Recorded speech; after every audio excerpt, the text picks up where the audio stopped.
শামসুজ্জামান খান আমাদের বাংলা একাডেমির মহাপরিচালক। আমরা কথা বলবো স্যারের সঙ্গে, তবে তার আগে স্যার সম্পর্কে কিছু জেনে আসি, যা জানাচ্ছে মৃদুল। হ্যাঁ, আসলে স্যার সম্পর্কে নতুন করে জানানোর কিছু নেই, তারপরে ছোট করে আমরা বরাবর যেমন পরিচয় করিয়ে দিই সেইভাবে আমরা আবারও জানাচ্ছি যে শামসুজ্জামান খান একজন নিরন্তর গবেষক। ফোকলোর চর্চায় আন্তর্জাতিকভাবে তিনি স্বীকৃত এক গুণী। শামসুজ্জামান খানের প্রধান খ্যাতি একজন লোকসংস্কৃতি গবেষক হিসেবে। বিজ্ঞানভিত্তিক ফোকলোর চর্চায় তিনি পথিকৃৎ। কর্মজীবনে জগন্নাথ কলেজ, ময়মনসিংহ কৃষি বিশ্ববিদ্যালয় ও জাতীয় বিশ্ববিদ্যালয়ে তিনি শিক্ষকতা করেছেন। ঢাকা বিশ্ববিদ্যালয়ে বিভিন্ন মেয়াদে সিনেট সদস্য হিসেবে দায়িত্ব পালন করেছেন। রাষ্ট্রের জাতীয় 3টি প্রতিষ্ঠান, শিল্পকলা একাডেমি ও জাতীয় জাদুঘরের মহাপরিচালক পদে তিনি অধিষ্ঠিত ছিলেন এবং এখন বাংলা একাডেমি মহাপরিচালকের দায়িত্ব পালন করছেন। 2009 সালে তিনি 21শে পদকে ভূষিত হন, আর এর আগে 2001 সালে পান বাংলা একাডেমি পদক। আমরা দেরি না করে চলে যাই শামসুজ্জামান খান স্যারের কাছে, এবং বুঝতেই পারছি যে স্যার অনেক রসিক মানুষ। রসিক না খুব। স্যার শুভেচ্ছা। আপনাদের শুভেচ্ছা এবং শুভ সকাল। শুভ সকাল। বাংলা একাডেমি, আমাদের সাহিত্য, সংস্কৃতি সবকিছু আপনার কাছ থেকে আজকে আমরা শুনবো। তার আগে একদম শৈশবে চলে যেতে চাই। আপনার কিশোর বেলাটা কেটেছে কিশোরগঞ্জে, তো সেই না, কিশোরগঞ্জে না, মানিকগঞ্জে। মানিকগঞ্জের সিংগাইর থানার চারিগ্রাম। আচ্ছা, গ্রামটি বেশ বিখ্যাত, ঐতিহাসিক নানা বিষয়ও সেই গ্রামের সঙ্গে যুক্ত। তবে সেই ইতিহাস দীর্ঘ, সেই জায়গাটায় আমরা যাব না এই মুহূর্তে। আচ্ছা। তো ছোটবেলার মজার ঘটনা কিছু হয়তো বলা যেতে পারে। আচ্ছা, তাহলে মজার ঘটনাই যদি হবে, তাহলে আমাদের সকালটা শুরু হয় একদম সকাল 7টায়। এমন কোনো সকালের ঘটনা আছে যে এখন মনে পড়ছে, ছোটবেলার বা বড়বেলার খুব মনে পড়ে এখন? সকালবেলার তো সবসময় খুব মজার ব্যাপার হতো, কারণ এই গ্রামেও আমার একটা সকালে হাঁটার অভ্যাস ছিল ছোটো থাকার সময়ও, এবং সেইখানে বয়স্ক লোকদের দু একজনকে পেয়ে যেতাম। সেইখানে মাছ ধরার গল্প, কখনো শিকারের গল্প, এইসব গল্প খুব চমৎকারভাবে তাদের কাছে শুনতে পেতাম। সেইটা খুব মজার ব্যাপার ছিল। এবং বয়স্ক লোকরাও দেখেছি শিশু কিশোরদেরও খুব ভালোবাসতেন, তাদের বোঝাতে চেষ্টা করতেন, শেখাতে চেষ্টা করতেন, নতুন নতুন বিষয়ে আগ্রহী করে তুলতেন। বিশেষ করে আমার শিক্ষকরা ছিলেন অসাধারণ। শিক্ষক ভাগ্য প্রাইমারি স্কুল থেকে শুরু করে পরবর্তীকাল পর্যন্ত অসাধারণ আমি বলবো। আমার প্রাইমারি স্কুলের শিক্ষক ছিলেন এইচ আনিসুর রহমান, যিনি জীবনানন্দ দাশ বলতে পাগল ছিলেন। আচ্ছা। এবং ওই সময়ে আমাদের মাথায় ঢুকিয়ে দিয়েছিলেন জীবনানন্দ দাশের ব্যাপার। আর সকালের যে ব্যাপার সেইটা বলি, প্রাইমারি স্কুলে তখন পড়ি, আমাদের প্রধান শিক্ষক ছিলেন বশিরউদ্দিন আহমদ। খুব কড়া এবং অঙ্কের ভীষণ ভালো মাস্টার ছিলেন। তো অঙ্ক আমি আবার খুবই কাঁচা, পারতাম না। ক্লাসে ফার্স্ট বয় ছিলাম, কিন্তু অঙ্কটা পারতাম না। ইংরেজিটা ভালো, বাংলায় খুব ভালো। তো একদিন দেখলাম যে অঙ্কের ক্লাসের পর তিনি বলছেন, ওই যা বাইরে যে ওই যে পেছনেই ঝোপঝাড় আছে, বেত কেটে নিয়ে আসো। তো ভাবলাম যে বেত তো আমার উপরে যাবে, আমি অঙ্ক একদম পারি না। তারপরে আমি সেই যে গেছি আর আসিনি, অগস্ত্য যাত্রায়। হ্যাঁ। তারপরে পরদিন যখন এলাম, ওই কালকে বেত কই, তারপরে হাত পাতো দিলেন একটা বাড়ি।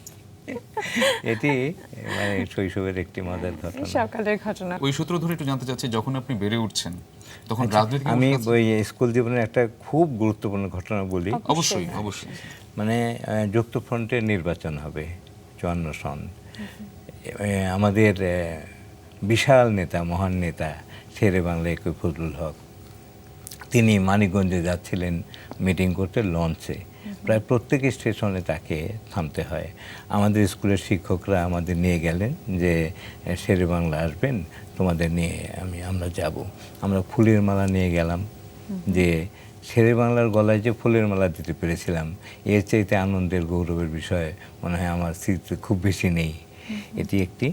এবং তার চাইতেও যেটি বড় ব্যাপার, যে সেই লঞ্চে প্রথম যে ঘটনাটি ঘটল, আব্দুল লতিফ বিশ্বাস ছিলেন তখন পাকিস্তানের কৃষিমন্ত্রী, পরবর্তীকালে হয়েছিলেন। উনি এসে বললেন যে স্যারের শরীর ভালো নেই, স্যার আসতে পারবেন না, তো আপনাদের সালাম জানিয়েছেন এবং আপনাদের দোয়া করছেন। কিন্তু দেখা গেল 1 মিনিট পরেই মাথা ভেজা, মাথায় তোয়ালে, জবুথবু অবস্থা, সেই বিশাল দেহী মানুষটি ধীরে ধীরে সামনের দিকে এগিয়ে আসছেন এবং বাহাতে একেবারে এক ঝটকায় আব্দুল লতিফ বিশ্বাস, সরল লতিফ বিশ্বাস, আমার মানুষের থেকে আমাকে আলাদা করতে চেয়েও না, আমি তো অসুখ, সে তো কিছুই না, আমার লাশও আমার জনগণের সামনে যাবে। তারপরে বললেন যে কথাটি, সেটি হলো যে ভাই সব, লতিফ বিশ্বাস যেটা বলেছে সেটি সত্য, আমি সত্যিই অসুস্থ, একটু আগে মাথা ধুয়ে এলাম, কিন্তু আমি কি আমার মানুষের কাছে না এসে পারি? কিন্তু দীর্ঘ বক্তৃতা করতে পারবো না, ছোট্ট একটি বক্তৃতা করি। আপনারা আমাকে কি বলে ডাকেন? সবাই বললো আপনাকে হক সাহেব বলে ডাকি। বলে যে আল্লাহর কাছে দোয়া করবেন আমি যেন হক পথে থাকি সবসময়, আসসালামু আলাইকুম। এই যে বক্তৃতা কি অসাধারণ! 1 ঘন্টা বক্তৃতা করেও মানুষকে এত আকৃষ্ট করতে পারতেন না, এত মুগ্ধ করতে পারতেন না, এত অভিভূত করতে পারতেন না, কিন্তু ওই যে একটি কথা মানুষ বুঝে গেল যে শেরে বাংলা একে ফজল হক হক পথে আছেন, হক পথে থাকবেন এবং আমাদের জন্য হক কাজ করবেন। এটি আমার মনের গভীরে একবারে মিশে আছে। এটি বাল্যকালে এক অসাধারণ স্মৃতি। স্যার, যেটা বলছিলাম যে একটি ঐতিহাসিক সময় আপনারা পার করেছেন, যখন মুক্তিযুদ্ধের আগ পর্যন্ত বা মুক্তিযুদ্ধ পরবর্তীতেও যে সাংস্কৃতিক এবং রাজনৈতিক পট পরিবর্তন চলছিল এবং একটা বিশাল সময় আপনার পার, মানে এই মূল্যায়নটা আপনি কীভাবে করেন? সেই সময়টা আপনি কিভাবে দেখেন? 50-এর দশকের শেষ থেকে 60-এর দশক, মানে অসাধারণ কাল আমাদের জন্য। শিল্প সাহিত্যে আধুনিকতার সূত্রপাত হচ্ছে, কবি শামসুর রহমান বেরিয়ে আসছেন, সৈয়দ ওয়ালিউল্লাহ প্রায় বিশ্বখ্যাতি অর্জন করে ফেলেছেন, আবুল হোসেন, সৈয়দ আলী হাসান, ফুরুক আহমদ, এদের কবিতার পরে নতুন একটি মানে সাহিত্যের নতুন প্রজন্ম তৈরি হচ্ছে। সেখানে সৈয়দ শামসুল হক আসছেন, রাজিয়া খান আমিন আসছেন, বিশ্ববিদ্যালয়ের নাটক হচ্ছে, সেখানে রাজিয়া খান আমিনকে দেখছি, মির্জা আব্দুর রশিদকে নাটক করতে দেখছি। বোঝা যাচ্ছে একটি সাংস্কৃতিক জাগরণ আগে শুরু হতে যাচ্ছে এবং সেটাকে ভিত্তি করেই বাঙালিত্বের, বাঙালি জাতীয়তাবাদের চেতনার মধ্য দিয়ে একটি নবজাগৃতির সূচনা হতে যাচ্ছে। এটি আমাদেরকে বিশেষভাবে আকৃষ্ট করেছিল। আমরা তখন শামসুর রহমানের কবিতা নিয়ে পাগল, সৈয়দ শামসুল হকের গল্প নিয়ে পাগল। তখন তিনি কবিতা অতটা লিখতেন না, কিছু কম লিখতেন। তারপরে আব্দুর রশিদ খান, তারা একটা নতুন কবিতা নামে একটা বই বার করলেন, সেটাও একটা নতুন ইঙ্গিত যে বাঙালি মুসলমান সমাজের মধ্যে একটি নতুন জাগরণ এসে গেছে, তার প্রভাব সাহিত্যের মধ্যেও পড়ছে। অন্যদিকে বেগম সুফিয়া কামাল আছেন, তিনি মাতৃরূপ ধারণ করে গোটা বাঙালি জাতির জন্য একটি প্রতীকে পরিণত হতে যাচ্ছেন। তার যে শুভবুদ্ধি, তার যে কথা বলার সুন্দর ভঙ্গি, শিশুদের নিয়ে কচিকাঁচার মেলা গড়ে তোলা 56 সনে, তার মধ্য দিয়ে যেন মনে হচ্ছিল যে একটি নতুন জাগৃতি। এবং সেই সঙ্গে সঙ্গে যে জিনিসটা আকৃষ্ট করেছে আমাকে, সেটি হলো শিল্পাচার্য জয়নুল আবেদিন, অধ্যাপক অজিত কুমার গুহ, ডক্টর আবদুল্লাহ মতি সরফুদ্দিন, রুকনুজ্জামান খান দাদাভাই, বেগম সুফিয়া কামাল, এরা কচিকাঁচার মেলা প্রতিষ্ঠা করে আমাদের নিয়ে গ্রাম বাংলায় ঘুরে বেরিয়েছে। আমরা ঠিক বুঝতে পারিনি, মনে হয়েছে তখনই ওই যে দেশ, মাটি, মানুষের কথা বললেন, আমাদের জন্য গ্রাম বাংলায় নিয়ে যাচ্ছেন, ধরে ধরে দেখাচ্ছেন, এই তোমার দেশ, দেখো তোমার দেশ কত সুন্দর, এই নদী কত সুন্দর, এই গাছপালা, এই নিসর্গ, এই চায়ের বাগান কি সুন্দর, এই সাধারণ সরল মানুষগুলো কত ভালো, যেন এই গাছের নাম এই গাছের এইরকম পাতাগুলো এইরকম, এইগুলো আমাদের যেন শেখাচ্ছেন। গোটাটাই ছিল একটি বাংলাদেশ, দেশের সামনে উঠে আসা এবং সেই সঙ্গে সঙ্গে এই বাংলাদেশের সঙ্গে চিনিয়ে দেয়া, অর্থাৎ দেশকে ভালোবাসার বীজ মন্ত্র আমাদের মধ্যে রোপণ করে দিয়েছে। আপনি একটা বিশাল মাধ্যম নিয়ে কাজ করছেন, ফোকলোর বা লোক সংস্কৃতি। এটা গবেষণার যে আধুনিক একটা মানে প্রবর্তন, আমি বলবো যে আধুনিকতার প্রবর্তক কিন্তু আপনি। তো এই জায়গাটি নিয়ে কেন কাজ করার ইচ্ছে হয়েছিল স্যার? এটা নেগেটিভ থেকে পজিটিভ একটা ব্যাপার আছে। আমি বাংলাদেশ স্বাধীন হওয়ার পর একটা পর্যায়ে তো আপনারা জানেন যে বিপর্যয় ঘটে গেল, বঙ্গবন্ধুকে হত্যা করা হলো। তো আমরা তো যেহেতু বাংলাদেশ আন্দোলনের মধ্য দিয়েই বড় হয়েছি, গড়ে উঠেছি। তাই আমাদের বাঙালিত্বের চেতনা থাকবেই। আমাদের চেতনার মধ্যে রবীন্দ্রনাথ থাকবেন, নজরুল থাকবেন, সুকান্ত থাকবেন, মানিক বন্দ্যোপাধ্যায় থাকবেন, আবুল ফজল থাকবেন, কাজী মোতাহার হোসেন থাকবেন, এটা থাকবেনই। তো বাংলা একাডেমিতে তখন একটি কঠিন দুঃসময়। আমাকে বলা হলো যে এই লোকটি এই বাঙালি সংস্কৃতির অনুসারী, অতএব এখানে রাখা চলবে না একে। এবং আমাকে একদিন এনএসআই ধরেও নিয়ে গেল, ধরে নিয়ে সারাদিন ইন্টারোগেট করলো। ও আচ্ছা, আপনারা তো মুক্ত বুদ্ধির লোক, আপনারা ধর্মনিরপেক্ষতায় বিশ্বাসী, এইসব বলে টলে, যাই হোক সেই পর্যায়ে তো চলে গেল। তো তখন তার কয়েকদিন পরে দেখলাম আমার ভাগ্যের কিছু পরিবর্তন হয়েছে, মানে আমাকে বদলি করে দেওয়া হয়েছে। আমি সংস্কৃতি বিভাগে ছিলাম, সংস্কৃতি বিভাগের সঙ্গে অনুষ্ঠান আয়োজন থেকে শুরু করে সবটার দায়িত্ব আমার উপর বর্তায়। শিল্পী সাহিত্যিক সংস্কৃতিতে যে নির্বাচন করব, তারা বাঙালি সংস্কৃতির পক্ষেই হয়তো হবে, এইটা ভেবে আমাকে বললো যে ঠিক আছে, বাংলা একাডেমির ফোকলোর ডিপার্টমেন্টেই সবচেয়ে উপেক্ষিত, ওখানে ওকে দাম করে দেয়া হোক। আমাকে ওখানে বদলি করে দেওয়া হলো। তা আমি ভাবলাম ঠিক আছে, একটা জায়গায় আমাকে দেয়া হয়েছে, এরা বলছেন পচা জায়গা, দেখি পচা জায়গাটাকে একটু ভালো করা যায় যেখানে কিনা। দেখিবে হ্যাঁ, সেই। আমি তখন চিন্তা করলাম যে আমাদের ফোকলোর চর্চাটা হচ্ছে বিশ্বে যে ফোকলোর চর্চা, তার ঊনবিংশ শতাব্দীর প্রথমার্ধ পর্যন্ত যে ধরনের ফোকলোর চর্চা হতো সেই রকম। তো তখন কি করতে হবে, একাই তো সবটা কিছু করা যাবে না। প্রথম কথা হলো একটি ফোকলোরের খুব উন্নত মানের লাইব্রেরি তৈরি করা, সেটি বাংলা একাডেমিতে নাই। বেশিরভাগ বই ইংরেজিতে, আমাদের ছেলেপেলেদের ইংরেজিতে পড়বার আগ্রহ কম। তো তবু আমি একটা ফোর্ড ফাউন্ডের সঙ্গে একটা আলোচনার সূত্রপাত করলাম যে আমরা এইখানে ফোকলোরের মডার্নাইজেশনের একটা চেষ্টা করতে চাই। মার্কিন যুক্তরাষ্ট্রের 60-এর দশকে ফোকলোর অসাধারণ এগিয়ে গেছে। কিছু কিছু পণ্ডিত বিশ্ব পর্যায়ে চলে এসেছেন, যেমন অ্যালান ডান্ডেস, হেনরি গ্ল্যাসি, রজার আব্রাহামস, এরকম আরও অনেক আর কি, যাদের সঙ্গে পরবর্তীকালে আমার বন্ধুত্ব হয়। তো আমি ফোর্ড ফাউন্ডেশনকে বোঝালাম যে তোমরাও তো আমেরিকার, তোমাদের এখানে ফোকলোরটা সাংঘাতিক এগিয়ে গেছে, আমাদের এইখানে folklorically it is one of the richest country in the world. তো তোমরা আমাদের কিছু সাহায্য সহযোগিতা করো। তো ওরা প্রস্তাবটা মোটামুটি রাজি হলো। তারপরে নিউ ইয়র্ক থেকে হেলেন ম্যান্টেল বলে এক মহিলা আসলেন, তিনি এসে আলাপ টালাপ করলেন। তারপরে একটা প্রজেক্ট আমরা তৈরি করলাম, তৈরি করে প্রথমে একটা ওয়ার্কশপ, যেখানে অ্যালান ডান্ডেসের মতো বিশ্ববিখ্যাত পণ্ডিতকে আমরা আনলাম। তারপর নর্ডিক ইনস্টিটিউট অফ ফোকলোর, ফিনল্যান্ডে তখন ছিল, ওদের নর্ডিক কান্ট্রিগুলোর সবগুলোর মিলে তার ডাইরেক্টর লাউরি হংকোকে আনলাম। ভারত থেকে মহীশূরে আছে কেন্দ্রীয় ভাষা ইনস্টিটিউট এবং ফোকলোর চর্চা কেন্দ্র, সেখানকার জওহরলাল হান্ডু, এনাকে আমরা আনলাম। এনে একটা সম্মেলন করা হলো এবং আমরা ভাবলাম যে আমাদের যারা ফোকলোর চর্চা করেন তাদের মডার্ন অ্যাপ্রোচটা শেখানো, মডার্ন পদ্ধতিটা শেখানো এবং সাম্প্রতিক বিশ্বে কোথায় কী হচ্ছে সেটা জানানো দরকার। 15 দিন ব্যাপী একটা সেমিনার আমরা করলাম। সেই সেমিনারের মাধ্যমে কয়েকজন লোক অন্তত তৈরি হয়ে গেল এবং তাদের আমরা বললাম যে তোমরা যে আমাদের অর্থ সাহায্য দিচ্ছ, তার একটি বড় অর্থ আমরা টাকায় চাই না, তোমরা আমাদের ফোকলোর সংক্রান্ত সেরা বইগুলো বিশ্বের এনে দেবে। ওরা তাই দিয়েছিল। তার ফলে একটা স্পেশালাইজড ফোকলোর লাইব্রেরি তৈরি করলাম।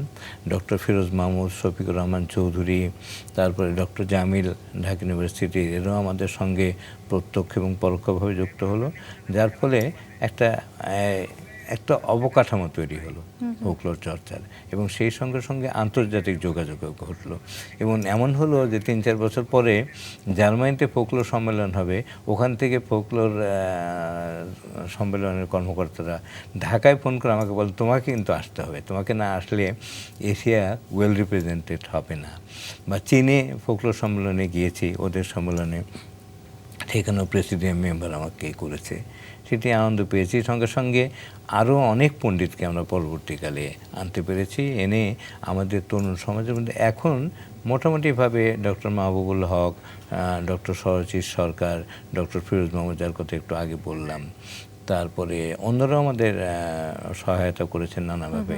রেহনুমা আহমেদ জাহাঙ্গীরনগর বিশ্ববিদ্যালয়ের, সোনিয়া নিশাত আমিন। আমাদের অনেক ঐতিহ্যবাহী খেলাও আছে, যেমন যেগুলো আমরা হারিয়ে হাডুডু, ফেলছি এখন দাঁড়িয়া কিন্তু বান্ধা, গোল্লা হ্যাঁ, ছুট, এখন অনেক কিন্তু আমরা খেলা। দেখতেই পাই না। বউচি, কানামাছি কানামাছি, কানামাছি এই খেলাগুলো কিন্তু একদম হারিয়ে যাচ্ছে। মানে আমরা কি কোনো ভূমিকা রাখতে পারি, বা আপনারা কোনো মানে ভূমিকা রাখার সুযোগ কি আছে যে লোকসংস্কৃতির পাশাপাশি এই খেলাগুলোকে ফিরিয়ে আনার?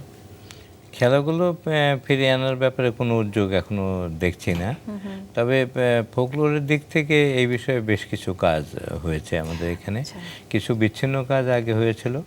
আমাদের যে ফোকলোর সংগ্রহ আছে তাতে বেশ কিছু লেখা আছে, কিন্তু সম্প্রতি বেশ ভালো একটা কাজ হয়েছে। আচ্ছা, সেটি করেছে রাজশাহী আর্ট কলেজের একজন শিক্ষক। চমৎকার কাজ। আধুনিক দৃষ্টিতে বহির্বিশ্বে লোক খেলাধুলা যে ধরনের বিশ্লেষণ হয় ছবি দিয়ে, তার সঙ্গে সামাজিক বাস্তবতার সম্পর্ক, একটি দেশের সাংস্কৃতিক ভিত্তির সঙ্গে এই ধরনের খেলাধুলার কী যোগ, সেগুলো বেশ ব্যাখ্যা বিশ্লেষণ করে চমৎকার বই বেরিয়েছে।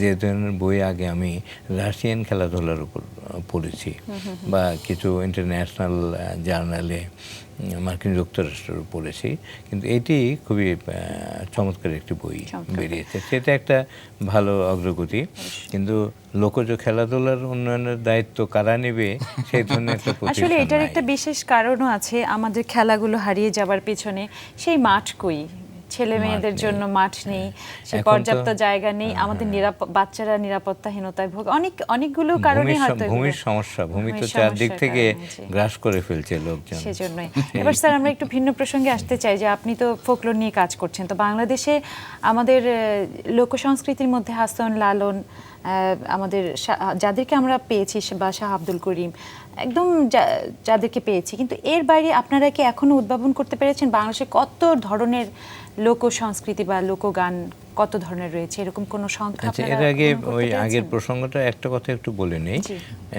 হেনরি গ্লাসি খুব বিশ্ববিখ্যাত ফোক আর্টের মানে বিশেষজ্ঞ, তাকে দিয়ে যে কাজটি করাতে পেরেছি সেটি আমার জন্য খুব আনন্দের ব্যাপার, এবং সকালে আমাদের দর্শকদেরও খুব ভালো লাগবে।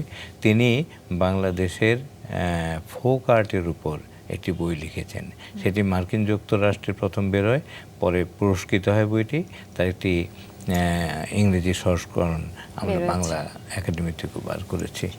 এটি বাংলাদেশের বহির্বিশ্বে এক্সপোজারের ক্ষেত্রে গুরুত্বপূর্ণ ভূমিকা পালন করেছে। বাংলাদেশকে জানার ক্ষেত্রে, ফোকলোর জানার ক্ষেত্রে। স্যার, কত ধরনের গান আছে আপনার, কি বা এই ধরনের এই সংস্কৃতি আছে গান এটা নিয়ে উদ্ভাবন তো করতে পেরেছেন? বেশ কিছু গবেষণা হয়েছে। অধ্যাপক আব্দুল হাফিজ ছিলেন আমাদের একজন আধুনিক ফোকলোর চর্চার অন্যতম পথিকৃৎ। তিনি দেখানোর চেষ্টা করেছেন যে 98 ধরনের গান 98 তিনি পেয়েছেন। 98 ধরনের গান, কেউ কেউ এর চেয়ে বেশিও বলেন। অনেক গান লুপ্ত হয়ে গেছে, অনেক গান এখনো প্রায় ধিকি অবস্থায় কোনো রকমে টিকে আছে, এবং অনেক গান সংগ্রহ বলে চালিয়ে দেওয়া হচ্ছে, যেটা আরেকটা সংগ্রহ বলে চালিয়ে দেওয়া হচ্ছে, কিন্তু বা প্রকৃত নামগুলো আমরা লোকগানকে জানছি না। এই নিজের নামে চালানো হচ্ছে, অনেকেই সেই কাজটা করছে আর কি। স্যার, এই বিষয়ে কি আপনারা কোনো পদক্ষেপ নিতে পারেন, যেহেতু কাজ করছেন আপনারা? আমরা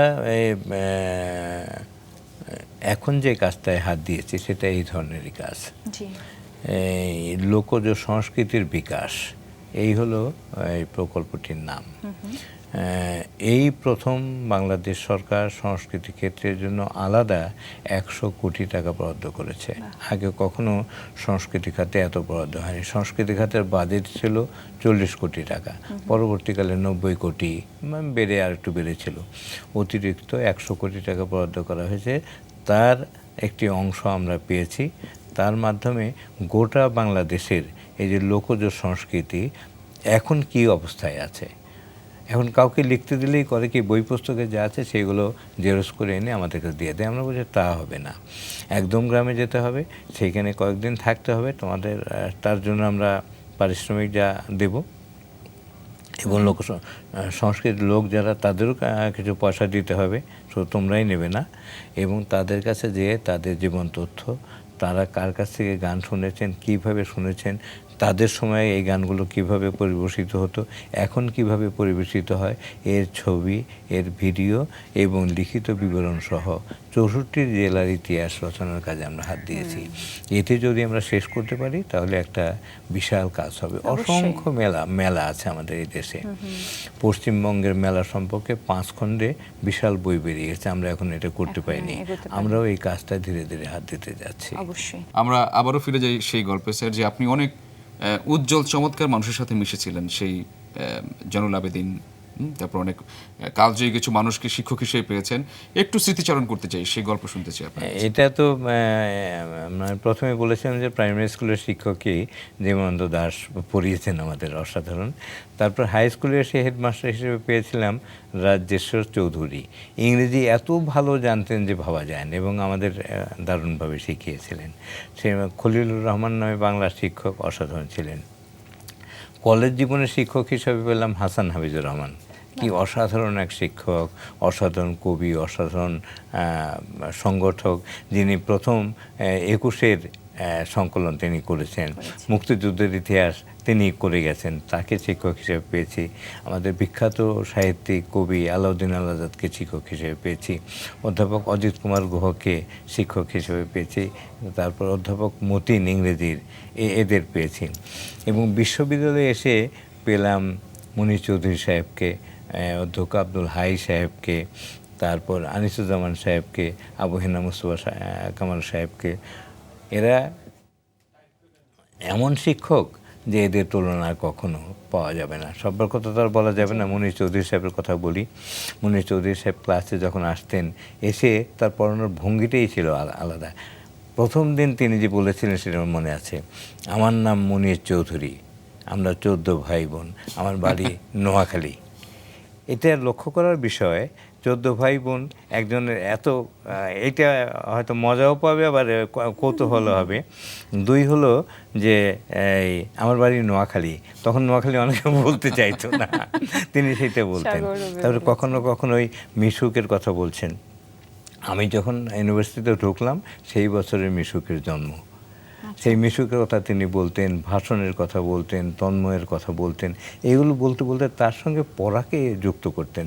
প্রথমে শিক্ষক হিসেবে নিজেকে একদম আপন করে নিতেন। তারপরে তিনি বিদ্যাসাগর যে পড়েছি, মনে হয়েছে যে বিদ্যাসাগর সম্পর্কে এত ভালো আর কেউ পড়াতে পারবেন না।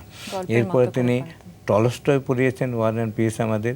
তখন মনে হয়েছে যে টলস্টয় এর ওয়ার অ্যান্ড পিস, এর চাইতে ভালো ব্যাখ্যাতা আর কেউ নেই। আবার ম্যাকবেথ যখন পড়িয়েছেন, তখনও দেখেছি কি অসাধারণ লেডি ম্যাকবেথের 2-1টি উক্তি ব্যাখ্যা যখন তিনি করেছেন, মনে হয়েছে যে আমরা মুগ্ধ, অভিভূত না, একেবারে যেন তন্ময় হয়ে শুনছি। এইরকম শিক্ষক আমরা পেয়েছিলাম। আনিসুজ্জামান সাহেব চমৎকার, মানে পরিমিতি বোধ ছিল অসাধারণ। আবু হেনা মুস্তফা কামাল কৌতুক করতেন সুন্দর করে, এবং পড়াতেনও গভীর ভেতর থেকে অন্যরকম আঙ্গিকে, একেবারেই আলাদা সব শিক্ষক। এই ধরনের শিক্ষক পেয়েছি বলেই আমরা হয়তো সামান্য কিছু শিখতে পেরেছি, তাদের কিছুই পাইনি, সামান্য কিছু হয়তো তাদের কাছে শিখতে পেরেছি। স্যার, আপনার 70 বছরের বর্ণাঢ্য জীবনে আপনি অনেক, আমি বলবো যে অনেক গুরুত্বপূর্ণ পদে ছিলেন। তো আপনার কাছে কি মনে হয় যে কোন কাজটি করে মনে হয়েছে কোনো জায়গা থেকে যে এটা করতে পারা, কিছু করতে পারা? এখনও আসলে কিছুই করতে পারিনি, করার চেষ্টা করছি। শিল্পকলা একাডেমিতে ছিলাম, তখন এই অনেক বিখ্যাত ব্যক্তিদের এনেছি, রবিশঙ্করদের এনেছি সেখানে, চৌরাশিয়া বাঁশির সম্রাট তাকে এনেছি।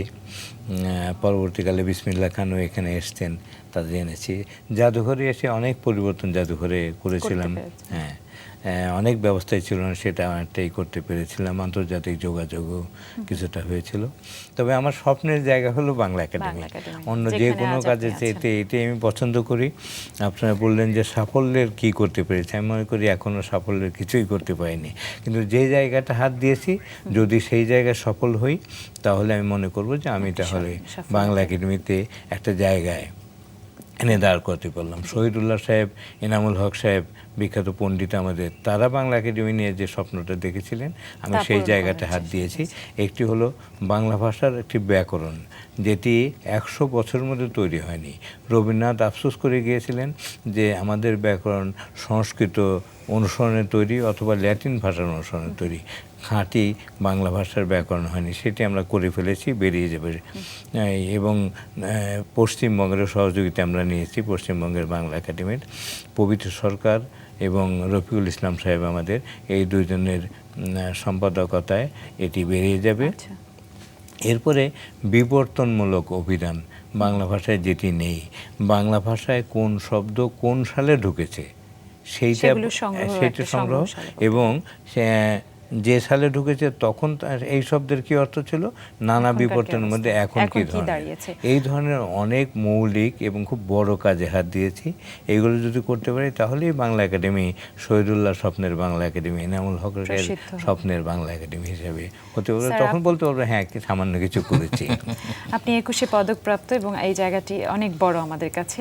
কিন্তু একটা বিষয়ে আমাদের একটু জানার ইচ্ছে, সেটি হলো আমরা যখন বই মেলায় যাই তখন বাংলা একাডেমির চত্বরটাকে অনেক ছোট মনে হয়, মানুষের ভিড়ে বই কেনা হয় না, খালি মনে হয় যে আরেকটু বড় হবে কবে। তো আপনাদের কি এবার, গত বছর পর্যন্ত আমরা তাই দেখেছি, কোনো পরিকল্পনা রয়েছে কিনা? আমি বাংলা একাডেমির মহাপরিচালক হিসেবে যোগদানের পর এই বিষয়টি নিয়ে সরকারের সঙ্গে নানা রকম কথাবার্তা বলেছি। পরবর্তীকালে মাননীয় প্রধানমন্ত্রীর সঙ্গেও আমরা সাক্ষাৎ করেছি এবং তার গণভবনেই এর সঙ্গে সংশ্লিষ্ট সকলের একটি সভা হয়েছে। প্রধান স্থপতি ইসমাইল সাহেব ছিলেন, তারপরে বাংলা একাডেমির আমরা তো ছিলামই, সংস্কৃতি মন্ত্রণালয়ের মন্ত্রী সহ সকলেই ছিলেন। সেইখানে একটা সিদ্ধান্ত হয়েছে যে অ্যাটমিক এনার্জির ওই জায়গাটা বাংলা একাডেমি পাবে না, এটা সম্ভব নয় পাওয়া। ইউনিভার্সিটির দিকে অন্য জায়গা আমরা পাবো না। সর্বশেষ সিদ্ধান্ত হলো যে আমাদের সামনের দেয়ালটা ভেঙে ফেলা হবে, দেয়ালটা ভেঙে ফেলা হবে, ভেঙে এই রাস্তায় মেলাটাকে নিয়ে যাওয়া হবে এবং দুদিক থেকেই ওই রাস্তা দুই থেকে গাড়ি বন্ধ থাকবে এবং ওই জায়গাটা আরও নান্দনিকভাবে একটু রাস্তাটা সুন্দর করা, তারপরে টেম্পোরারি সেইডের কিছু ব্যবস্থা করে রাখবেন তারা, যাতে বইমেলার সময় বাইরেও অনেকগুলো স্টল হতে পারে, তাতে স্থান সমস্যার কিছুটা সংকলন হবে বলে চমৎকার একটা বইমেলা নিশ্চয়ই আমরা আগামীতে পেতে যাচ্ছি, সেই আশা করছি। গতবার বইমেলা সবাই প্রশংসা করেছেন, আশা করি আগামী বছর আমরা সেটা করতে পারবো। স্যার, আপনাকে অসংখ্য ধন্যবাদ রাঙা সকালের পক্ষ থেকে, আমাদের মাছরাঙা টেলিভিশনের পক্ষ থেকে আমাদেরকে একটা গুরুত্বপূর্ণ সময় দেবার জন্য এই সকালে এসে আপনাকে অসংখ্য ধন্যবাদ। আপনাদের দুজনকেও অসংখ্য ধন্যবাদ এবং শুভেচ্ছা সকালের, এবং সকল দর্শক শ্রোতার উদ্দেশ্যে শুভ সকাল।